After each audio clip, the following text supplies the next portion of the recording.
Good afternoon, everyone. My name is Heather Bacher, and I am the state coordinator for the Women for the Land program. We are an initiative of the Indiana Conservation Partnership. We do conservation education for women here in the state of Indiana, and I'm happy to welcome you all here today. During our presentation, there'll be a chance to ask questions, and my colleague Jenny and I will watch for those in the chat. So please put your questions in the chat when the time comes. And with that, I'm going to go ahead and turn it over to our speaker, Stephanie, to introduce herself and her organization. Stephanie? Great, thank you, Heather. Okay, sorry, I just need to get the slides to advance there. Hello, everyone. Thank you for joining us. I'm Stephanie Frischie. I'm an agronomist and native plant materials specialist with the Xerces Society. And our topic for today is habitat for pollinators, successes of the past growing season and next steps as we get ready for winter. For a bit of context, today's presentation is the fourth and final in a seasonal series that Indiana Women for the Land and Xerces have been co-presenting in 2022. We've talked about previous topics, including habitat planning, contributing to conservation through community science, and habitat planting. And today we're looking at how everything grew over the season and looking ahead now that we're in fall and heading into winter. So an outline for today, I'll just start with a bit of introduction and background.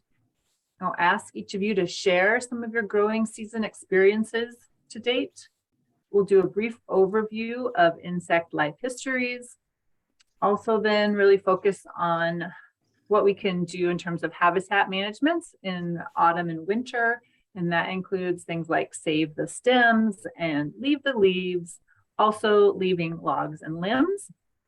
Then we'll pause for just a brief Q&A using the chat function, and then talk through some planning and site prep things to consider that you can be doing in the fall and winter for next year, and then share some resources and upcoming related events, and then one more little block of time for Q&A.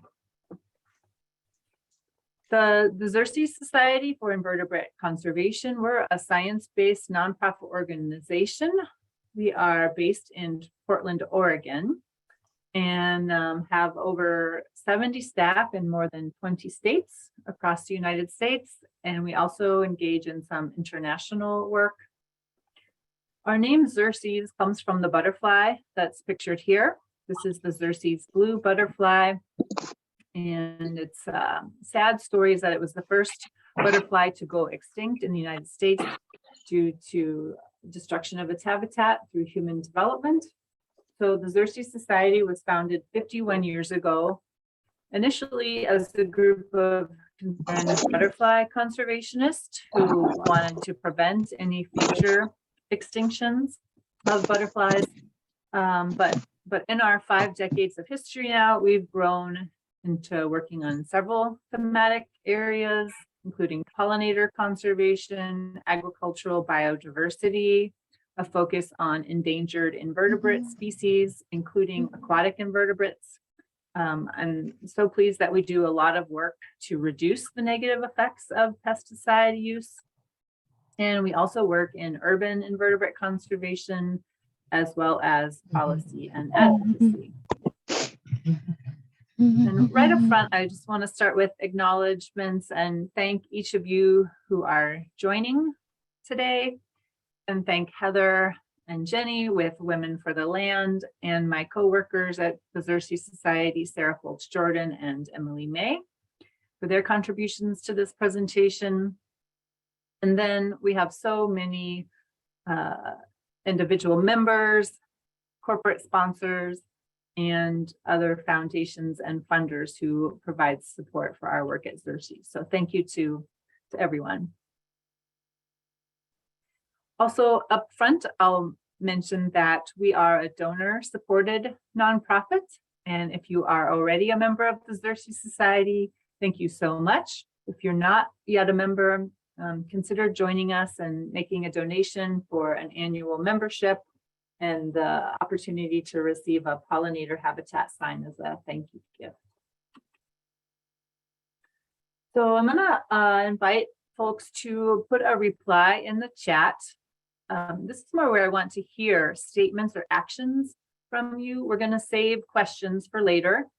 So any of these three that you care to share, what is your reason for participating in today's learning circle?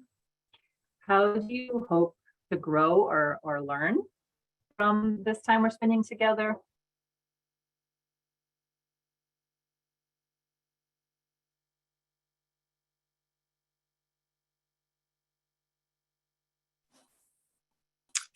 Yeah, You were okay, muted. I'm unmuted now. I'll just pick up here with number 2. So how are you hoping to grow or learn from our time together today? And what were any successes or challenges that you experienced while caring for habitat during the past growing season?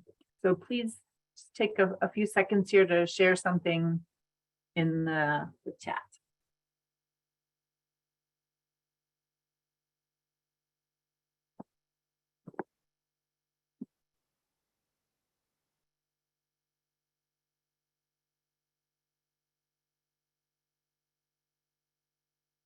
Okay, and I'm just gonna share a few here. A lot of people are just generally always curious to learn more about caring for pollinators or conserving them. The challenge in the Northeast was heat and drought. I think that may be true for many regions of the US this past summer, and certainly something we'll be continuing to expect to experience. Learning a little bit more about community outreach. Yep, more about summer drought. Someone wants to learn about cutting the stems and how long to leave them.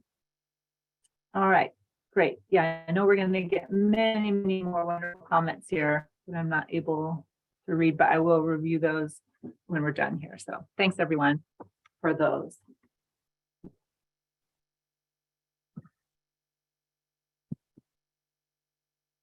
Yeah, and I apologize. I'm either having a slow internet connection, but advancing my slides is a little bit delayed for me here. So again, just covering the basics here. There are so many invertebrate species in our world and on planet Earth that we share with them. About 70% of all described species are invertebrates. And if you just look in the animal kingdom, which is pictured here, roughly 95% of those are invertebrates, and another roughly 75% of those are insects. And so with so much diversity, it's pretty clear that the fate of the world's insects is inseparable from our own. Insects are involved in all kinds of ecological roles like nutrient cycling and decomposition. They are feeding and hunting other insects that might be pests. So they're providing free pest control services from a human perspective. They also turn plants into food for other animals. That's both because they provide direct food sources, or also through pollination and helping plants reproduce, they're producing seeds or fruits that also feed wildlife. And we're going to mostly focus on pollinators here, but I don't want us to lose sight of all these other beneficial insects. Some of the lady beetles, other predatory beetles, wasps, and then lacewings, and then the larvae of many of these groups as well are predators, whereas the adults may not feed at all, or they may feed on pollen or nectar. When we focus in on invertebrate pollinators, we're looking at insects, and there are 6 main groups: butterflies, moths, flies, beetles, wasps, and bees. And of these, bees are the most important because as part of their life cycle, almost all bee species actively seek out nectar and pollen because they are bringing it back to their nest to feed to their developing larvae, to their children. And so because of that, their bodies are built with hairs and other structures that help them collect and move pollen. Whereas other insects that visit flowers might just be there for the nectar, or they might be there to hunt other insects that are visiting the flowers. Then this is a slide that just gives a snapshot of some of the amazing bee diversity within North America. There are more than 4,000 bee species, and so this is showing the main groups of those wild native bees. And if you look at the sliver of the pie that represents bumblebees and the European honeybee, which are probably the types of bees that most people are familiar with, that's just one managed species, the honeybee, and around 49 or a few more bumblebees, and that's just 0.1% of all bee species in North America.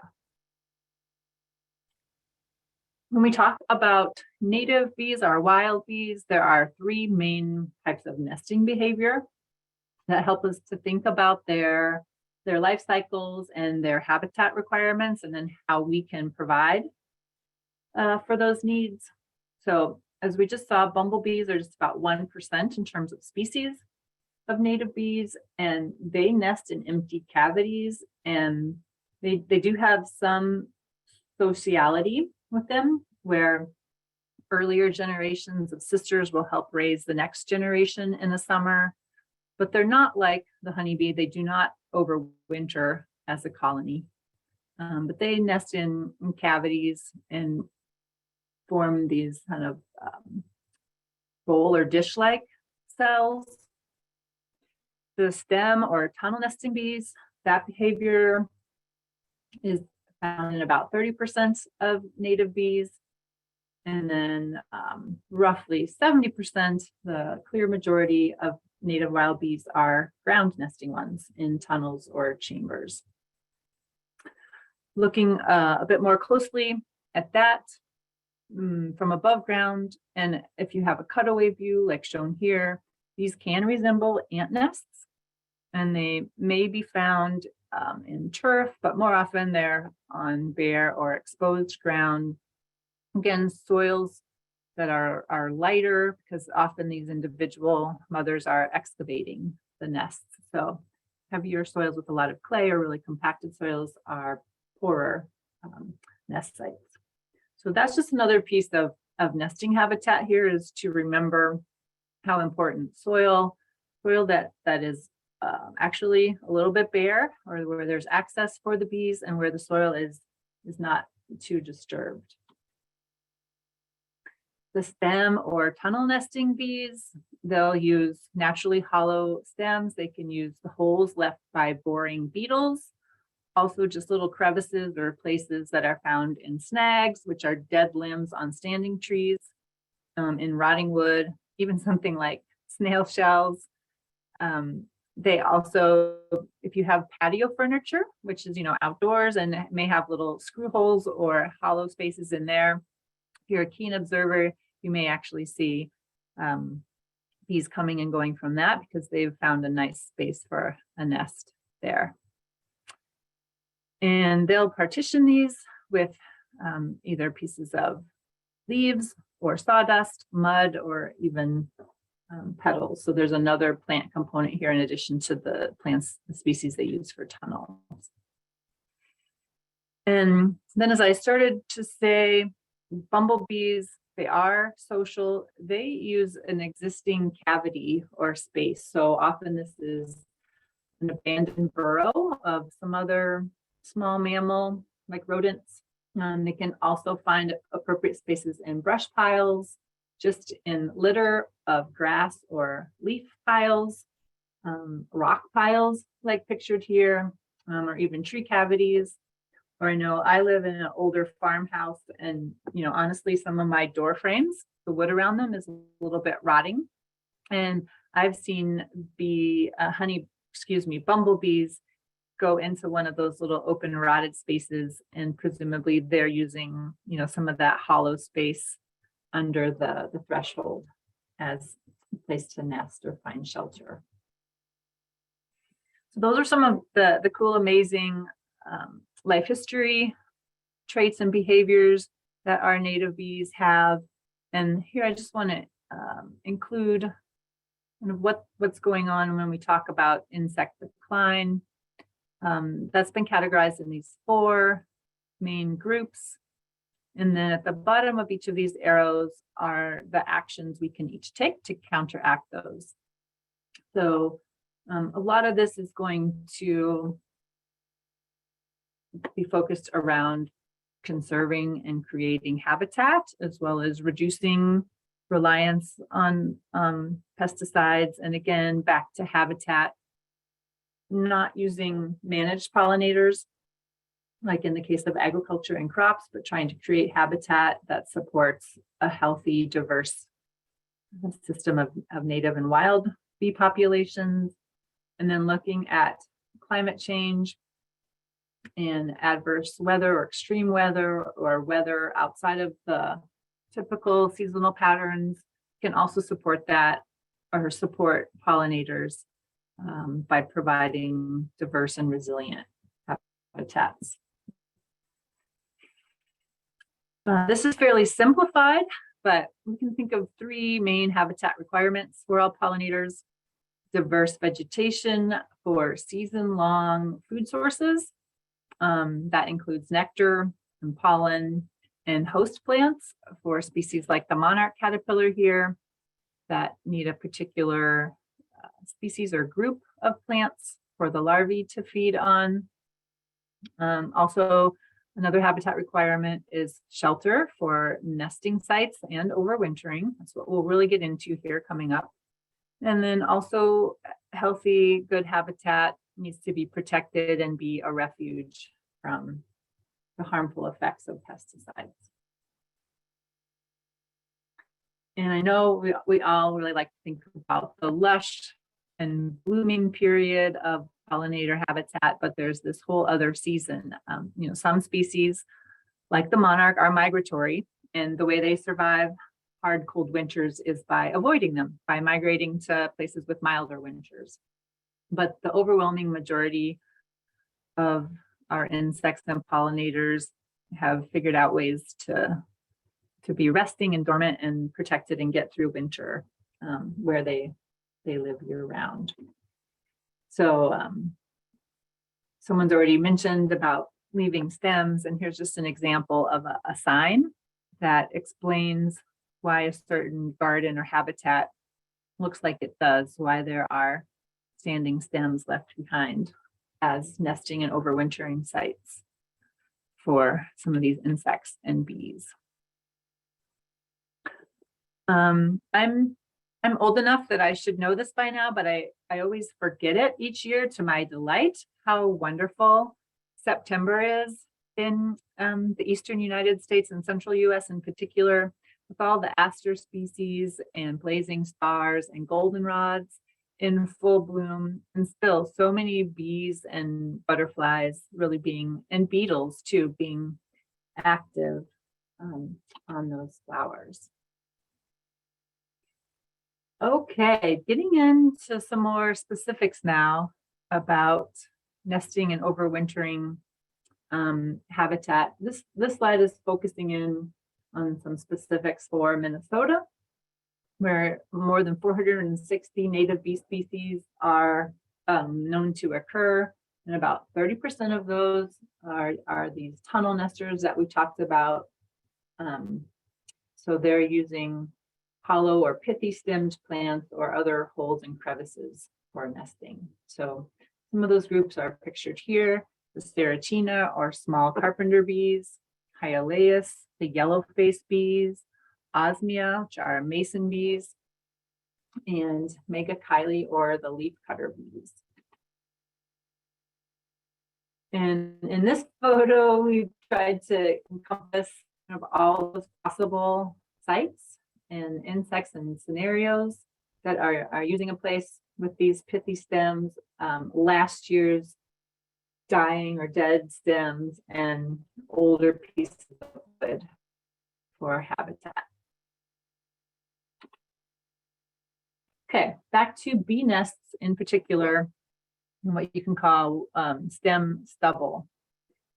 So some of these are actively nesting in there, and signs that you can look for are this little bit of sawdust, which is where the mother bee has gone into the pithy center of an appropriate stem and she's excavating that pith. So that's a sign you can look for. This is destructive, but it's done here for the purpose of illustrating what these nests look like. You can cut it open and split it in half and see the different chambers that are there. They may have an egg that's been laid with a food supply of the bee bread, which is pollen and nectar smushed together, or that egg may have hatched and you have a larva that's already feeding. The pupal stages will be in here also. And sometimes, depending on the species, the adult is staying in the same stem and also serving to protect or defend the young.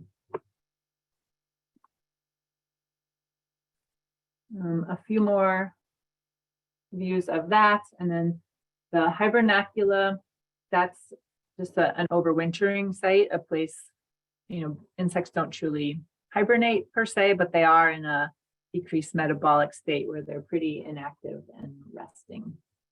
So these pithy stemmed plants provide both overwintering habitat and, depending on the season and the species, their nesting habitat. So ways that you can provide for these tunnel nesting bees are obviously to plant or cultivate or encourage species that have hollow or soft pithy stems. You can leave these flower stalks intact over the winter. You can prune them back to create nest sites in early spring, and also cut them at a variety of heights, roughly between 8 to 24 inches. If you already enjoy watching pollinators come and go from flowers, you can build on that and do the same to watch them come and go from these tunnel nest sites.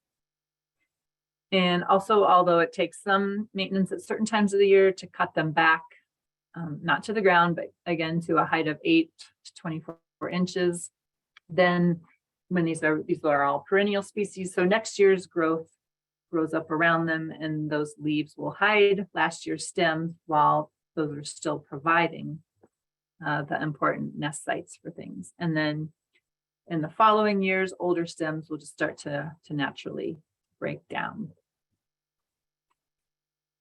This diagram that has appeared here a couple times, that's available as a free download on Xerces' website. So it gives guidance. Again, this is for North America, but depending on your climate, the seasons are appropriate. Seasons and activities are mostly appropriate, but it's showing kind of what these tunnel nesting bees are doing in each season and what the plants are providing, and then when and how to trim back the stems here. That's just another visual of what I was talking through in the previous slide. And this table also, it's not exhaustive, but it gives a great start of some of the highly used plants for these stem nesting or tunnel nesting bees. And it's no coincidence that these are also really great food plants for pollinators. In many cases, these are very, very small bodied bees, so they cannot fly great distances. So by having their nest sites in the same plant that they can feed on, they can really cut down on the distance that they have to fly to gather food and bring it back to the nest. And this is kind of a fun thing to help everyone remember and share the message that boring beetles result in interesting bees. Of course, this is not to say that boring beetles are not interesting. It just means that they are boring, as in digging into dead or dying wood as part of completing their life cycle. And then they leave those excavations behind. And those are places that can then be filled in or used by some of these tunnel nesting bees. Same thing as fungi work to break down wood, these other crevices and crags are formed in rotting logs. So here's another example, one of these solitary bee species using that as a nesting site. And Lanciglossum subviridatum, another species nesting in a log. This illustration, it goes back to bumblebees, but I think it applies to all of our pollinators and bees that we're talking about here. And that's to remember that grasses are pollinator friendly. Also, the diagram here is showing what bumblebees are doing in the winter, where they are in the landscape and where they are in their life cycle, what's happening throughout spring, summer, and fall. But there's also this statement here, to leave the leaf litter and downed wood, uncut bunch grasses, because those serve as potential overwintering sites where these individual mated queens, like I said, bumblebees, they don't survive as a whole colony over winter. So an individual mated queen will find a sheltered, protected site and hunker down there to rest and get through winter.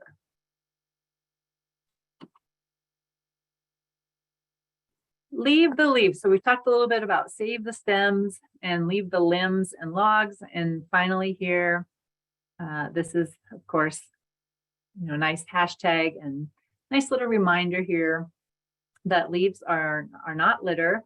They're food and shelter for butterflies, beetles, bees, moths, and more. So yeah, I think the message is getting around more about having a quote unquote messier yard and not having such a manicured turf lawn, leaving some of these stems as habitat, but then also when the deciduous trees drop their leaves in the fall, leaving those leaves as more overwintering habitat. So this depends on what species of trees you have in your yard, how many you have, and what I like to just remind folks here is that leaving some leaves is better than leaving no leaves. So you may want to pick up some of the leaves around your home and either compost them or send them to your municipal composting center. But if you can find a few corners or places in your garden or flower beds where you can leave the leaves, that's certainly better than not leaving any leaves. And also, as this understanding grows among the public, and also as concerns around removing vegetation from homes to reduce the risk of wildfire in certain areas, our recommendation is to check with the local fire safety recommendations, and find the right balance for your area and your yard between leaving the leaves and safely working to reduce fire risk on your home. Okay, when we talked about the three kind of key factors for pollinator habitat, we also talked about refuge or protection from pesticides, and whether it's in a powdered form, a spray form, in a seed treatment, there are all these direct or indirect ways that bees or other insects can be exposed to pesticides. So I like to put this slide in here with these illustrations to remind folks about that and be mindful about any chemicals or things you're using in your yard. And also, I'll talk a little bit more about this later, but we'd like to remind folks that there are 3 simple steps you can use to actually buy plants that are safer for bees by seeking out plants or seeds that are USDA organic certified, avoiding plants that are grown with neonicotinoids and other systemic insecticides that really persist and stay in the plant. And then when you are buying plants, talk to the nursery that you're buying from and ask them what steps they're taking to offer plants that are grown using pollinator-friendly pest management. The consumer, certainly there's a plant health reason and a marketing and consumer reason why producers may be treating plants with a lot of insecticides so that they're healthy and robust and vigorous looking when they're for sale. But when you're buying plants because you want to create insect habitat, you want the insects to be able to safely eat and feed off of those plants without being exposed and harmed to any pesticides. So this is some guidance for navigating that. Okay, we're about halfway through our hour here. And I think we can pause now and check the chat and see if there's any questions really specific to the topics that I just went through here.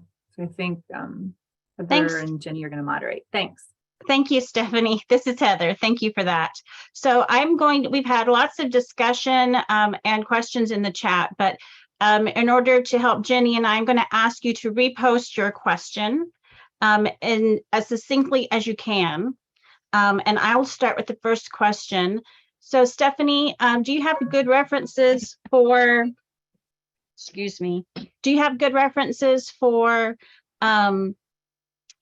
to support why it's important to go native for biodiversity? Yeah, we have a lot of those references. I think the Xerces website provides many resources and references on that. There's much of that in the scientific literature. I'm not sure exactly what kind of reference this person is looking for. I'll give my email at the end of this, and if you wanted to follow up with me directly, I'd be happy to provide those references. Okay, great. And I think she's in Quebec, and it's specifically maybe helping push the trend there for conservation landscaping at that in that area. Okay, great. Another question was, when would you thin or transplant pollinator plants into the ground? So when would you thin or transplant? Yes. Well, to me, thinning is removing them and transplanting is adding them. So it's maybe two questions, but thinning, you can do it at any time. And that can be important, if you want to promote diversity and you have one or a few species that are becoming more dominant, certainly work to remove those. And you may need to do it repeatedly if you're just cutting them back at ground level or using other non-herbicide methods to remove them. And then transplanting also depends on your climate, but in general, a sweet spot is just as the plant is coming out of winter dormancy and going into the growing season. So springtime, when you've kind of passed any risk of real severe freezing or frost, is a great time. There are also climates where winter is mild enough and you can plant them in the fall.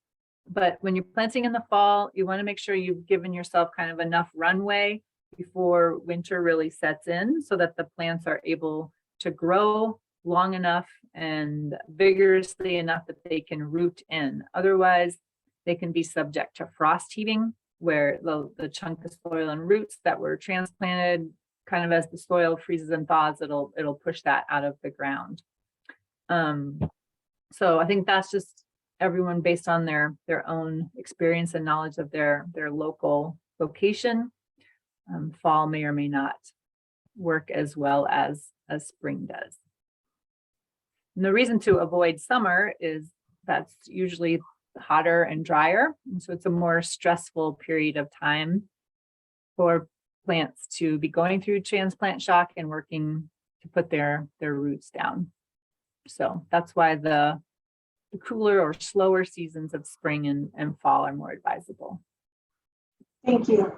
Stephanie, Aaron is asking if I want to mow or lay tarp to kill grass to plant native flowers, when is the best time to do so I don't mess with the ground nesters? Let's talk about that. We have a site prep section coming up. So let's talk about that then. Perfect. Jenny? So one of the questions was, what does the typical year look like for acreage management in regards to seeding timeframes versus mowing versus burning? I didn't catch all of that, Jenny. Could you repeat that, please? Sure.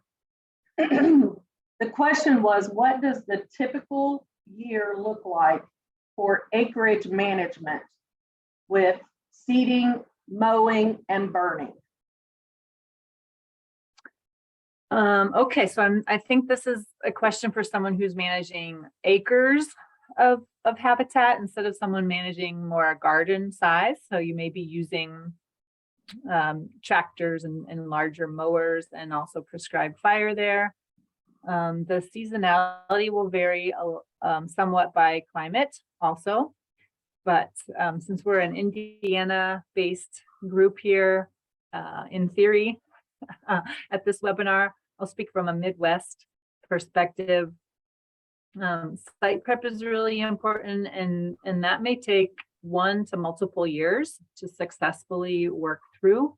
It's really key to minimize the amount of weed pressure and species that you have at your site. Once you use a seed mix or a major transplanting effort, you've kind of committed yourself. You want to not harm, you'll have the plants you want there coexisting with any weeds. So site prep ahead of time is really important. Seeding, most of the native perennials in the Midwest are adapted to cold winters. So winter provides a natural kind of cold stratification for those seeds, and it helps them to signal to come out of dormancy and germinate in the spring. So a good time for that is actually late November, December. Once it's not really going to be warm again, you can do a seeding in that period. And then it will be typical if you're working at a site that used to be agriculture or that was pretty empty of other vegetation. After you put your seed mix down, the following growing season, it's recommended to mow maybe 2, if not 3 times. So mow frequently enough during the growing season, and at a high enough level. So you're trying to prevent a lot of annual weeds from going to seed, and you're also trying to prevent weeds from shading out the seedlings. Those native perennial seedlings are doing a lot of their growth underground in those first few years, so they're not that tall, and they will be able to tolerate that higher level mowing. And it's also important to do it a few times rather than just once. You just do it once, you could have a much thicker thatch layer that then lays on top of the seedlings and smothers or shades them. And then prescribed fire, again, that depends on climate and other fire risk and habitat management goals, but that's usually done in late winter or late fall. And the best recommendation there is to not burn all of your habitat at any one time, but break it up into at least 3 different subunits, because wildfire, healthy fire is regenerative and part of these open sunny systems. It's also destructive, especially to these insects that we're talking about that could be overwintering in some of these stems or the plant duff that's there.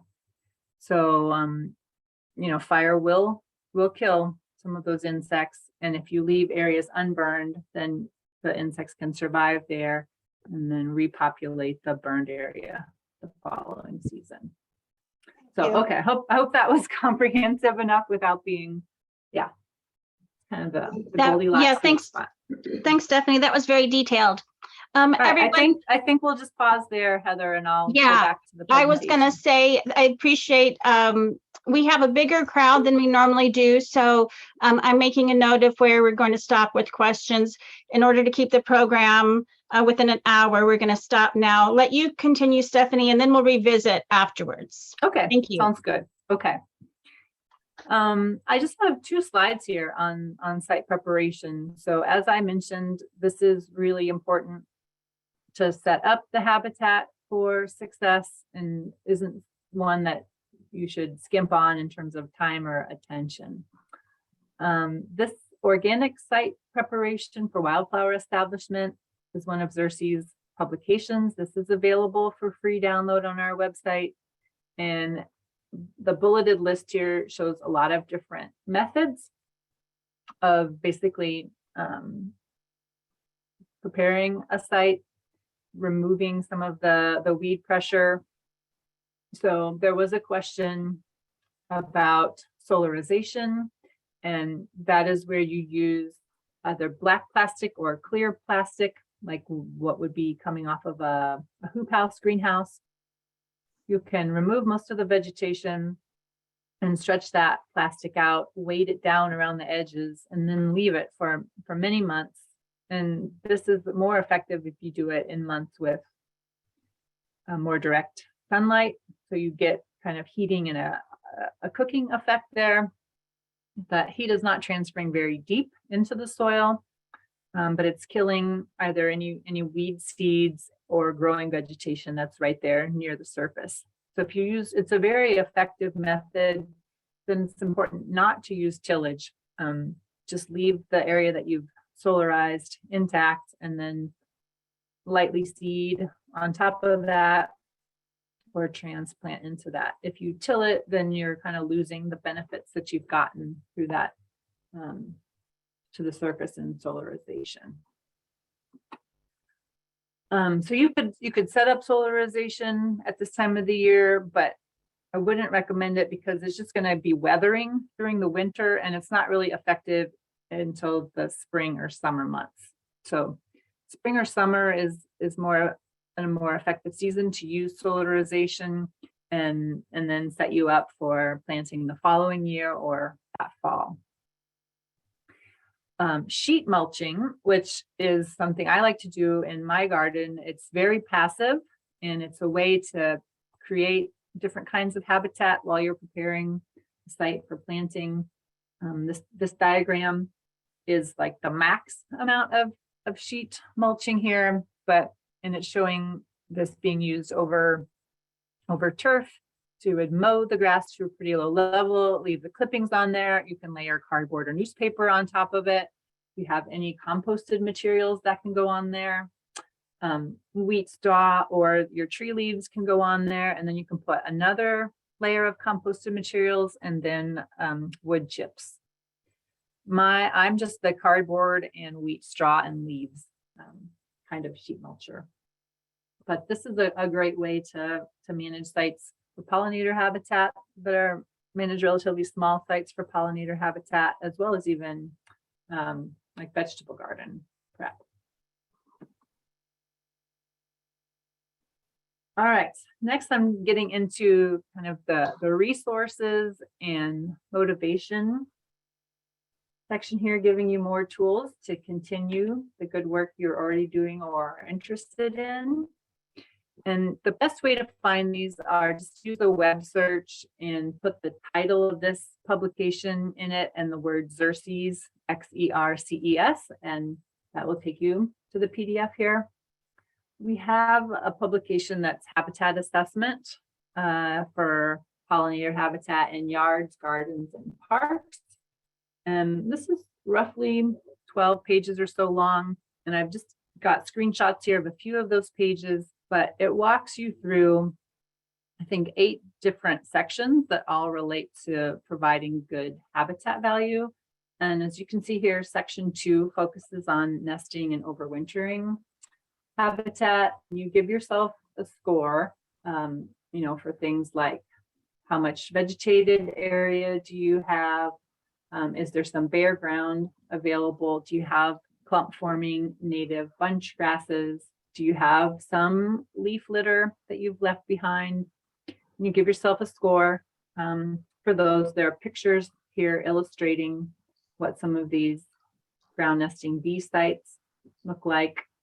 And then continuing on with this, there are also points that you get for some of these other habitat pieces. We talked about the logs or the pithy stemmed plants and last year's stems. And so you give yourself points, and going through these helps you again, I think, think through what habitat components you are already offering or how you could make improvements. Then you make some of those improvements and you go back several months or a year, a few years later, and you score yourself again. And this is just helping you see how those changes increase your score, which is essentially the value of your site for pollinator habitat. I mentioned this one before, and we looked through this diagram a few times here, but this is in our Save the Stems publication, which is really just, there's this side of it, and then there's a back side that explains a little bit more about the different bee genera that use certain plant species for stems, and recommendations on those plant species. We also have this wonderful 12-page publication that goes into more detail on nesting and overwintering habitat. And a lot of the images that I used in slides today are from this publication. I just recently mentioned the organic site preparation methods here, and there's a nice fold-out table in it that talks about kind of the pros and cons and things to know for each of these possible site prep methods. Then if you're also, in winter planning for what you want to grow or plant the following season, I wanted to make sure everyone knows about Xerces Pollinator Conservation Resource Center. You find your region on this map and click on it, and then it will open up another page with many more regionally relevant resources, including things like these pollinator plant guides, which are just nice core starter lists of some of the most high value pollinator species, as well as ones that are relatively available through native plant nurseries or other providers. We also have an online directory that is just that. It's a native plant seed and services directory. You can search by location and many other filters to find companies or organizations that are local to you or available through mail order or online. And then more specifically, we have a milkweed finder, which is another North American wide directory, and actually lists which milkweed species are available from each supplier. We have 2 fact sheets that are focused on either buying bee safe plants from nurseries, as well as the nursery side. If you or your nursery would benefit from learning more about how their retail or growing practices can be less harmful to pollinators, this is a great resource to check out. Xerces has several books that are available from wherever you like to get books, or these are also thank you gifts that you can choose from when you become a Xerces member. And non-Xerces books that I think are great to learn a little bit more or dig into any of these topics are Butterflies of Indiana, Bumblebees of North America, Tracks and Sign of Insects and Other Invertebrates, and the classic Bringing Nature Home. Heather Holm, she provided several of the photos for today's presentation too, and she has these 2 great books as well as several others that are wonderful resources to learn more about our native bees, especially for the Midwest and Central US and the native plants that they associate with. More resources. Xerces has a YouTube channel with all kinds of recorded webinars and other trainings on many topics there. So that could be good for some viewing anytime or winter viewing. And we also have several social media channels on several social media platforms. And yeah, so with that, I just want to thank you all again for your curiosity and care for pollinators and invertebrates. We have an upcoming related event, and that is providing nesting habitat for bees. It's on September 29th from 1 to 2 in the afternoon Eastern time. And that's a Xerces hosted webinar with our own Sarah Fultz Jordan and Leaf Richardson. So with that, I'll end my presentation and go back to the chat for our last round of Q&A. Thank you, Stephanie. I really appreciate you being here today. That ends our formal presentation. So I thank you all for joining us.